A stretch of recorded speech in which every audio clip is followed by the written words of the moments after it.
জন্মাষ্টমী আর মায়ের অধিবাসের একটা মিনি ব্লগে সবাইকে ওয়েলকাম। ছোটোবেলা থেকেই মনে হতো মনসা পুজো এসে গেছে মানেই আর কদিন পরই পুজো। বাড়িতে তো 2-3 সপ্তাহ আগে থেকেই ফুল তোড়জোড় শুরু। দেখলাম মেহেন্দির কালারটাও সুন্দর এসছে। গতকাল রাতেই কিন্তু তেনার সাজগোজ কমপ্লিট। যেহেতু প্রতিষ্ঠিত মা, তাই জন্য ঘটই প্রত্যেক বছর ভাসান দেওয়া হয়। ঘট ভাসান দিতে চলে গেল সকালবেলা।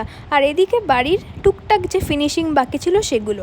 যে শাড়িটা আমি চুজ করি সেটা লাস্ট অবধি আমার আর পরা হয় না, অন্যটাই পরি। এখন বাড়িতে কদিন ফুল নিরামিষ, মাছ মাংসের কোনো সিন নেই। আজ তো অধিবাস, সেই প্রিপারেশানই চলছিল। বাড়িও সেজে গুজে রেডি। আমরা কিন্তু এত কিছুর মধ্যেও গোপালদের জন্য আয়োজন করতে ভুলিনি। তাদের জন্য তালের বড়া থেকে শুরু করে সব কিছুই করা হয়েছিল। এরপর অধিবাসের যা যা নিয়ম আর কি সব কিছু করা হলো। কাল থেকে তো তেনার একদম এলাহি ব্যাপার, কে দেখে। কি সুন্দর লাগছে না দেখতে। শুধু তিনি সাজলে হবে, আমাদেরকেও তো সাজতে হবে না।